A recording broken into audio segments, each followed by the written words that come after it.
welcome to 2026. This is a relatively new channel, so I just wanted to explain what I'm going to be doing on this channel for the next year, some of my goals, and then I'm going to make predictions later on in the video that you should stick around for.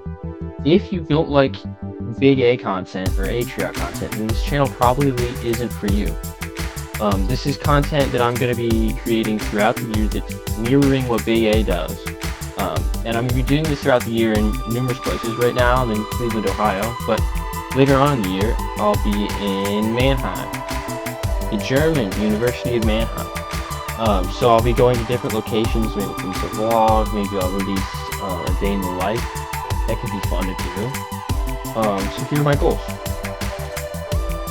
My goals for this year entail YouTube, fitness, and relationships. So first off, it's the year of content. There's going to be so much content that's coming out of here. My nostrils are going to be filled with content. It's going to be crazy. 1,000 subscribers, 50,000 views, and I'm going to be an absolute content ghoul and release one piece of content a week. It could be a newsletter. It could be, I probably won't do a newsletter. It could be a YouTube video. It could be a YouTube short. As long as I produce one piece of content a week, that's going to be my thing. It's clear to me that the future of business progress is in content, and online influence is kind of the new currency. Right now you have like Blackstone's CEO has like 5,000 followers and has less clout than like some random dude. And they're all trying to get on this hype. But it's clear to me that the next generation of builders and successful people come from content. And maybe I'm too late, but I think that if I just work hard enough, eventually I'll get there. So my second goal is fitness. I want to be able to do 10 pull-ups by the end of the year. Probably doable.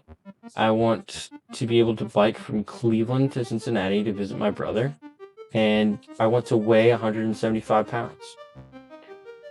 So my third goal, maybe the most unachievable, we'll see. One date a semester. Now I've been doing this for all the past semesters and it seems to work, but I would like to have a long-term relationship this semester instead of just doing a one and done. Alright. No, here's my predictions now.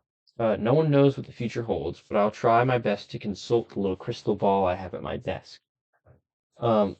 One thing I know for certain is we're printing money. We're printing money like it never left. And it did. It never did leave. And these two people will be printing the most amount of money you can possibly think of.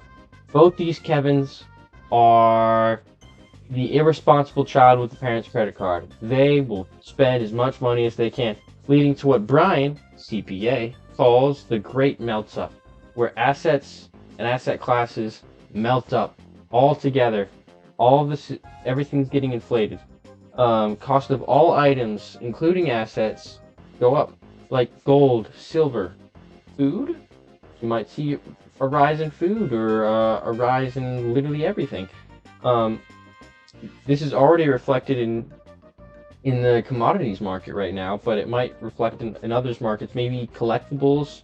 Aswath Damaran of NYU Stern has a great video about that. And maybe even Sonic. I heard he's getting inflated these days. Look that up. Okay, prediction 2. China blockades Taiwan. This seems pretty mild. Prediction. Probably going to happen. Maybe they'll even take over the country, do a little Venezuela.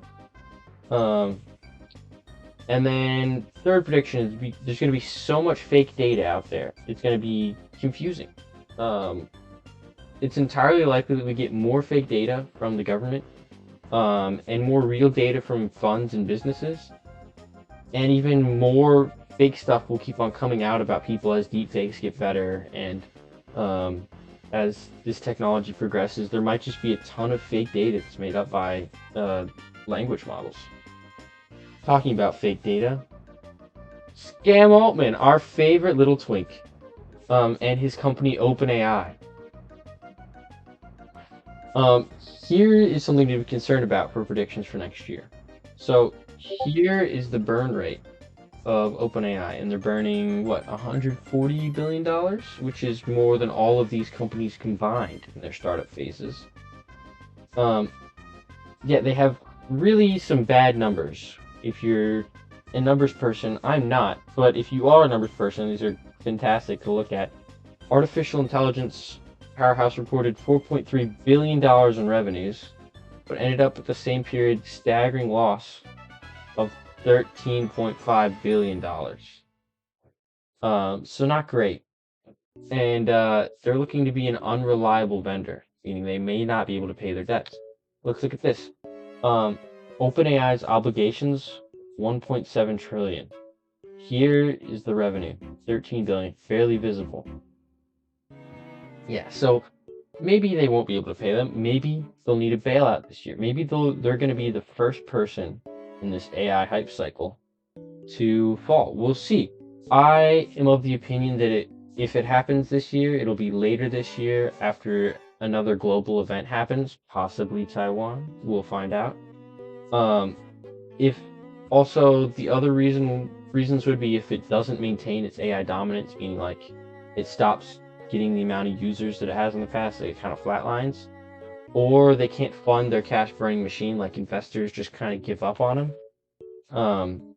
In this case, all of these stocks, which make up a large portion of the S&P, will underperform, and so the U.S. stock market will underperform this year. So I think it's a fair bet to bet on international this year. Thanks for watching. Here are some books that I'm going to be reading this year. Common Sense Economics. The Financial History. Investing News Financial History by Mark Higgins. And one more is 1929 by,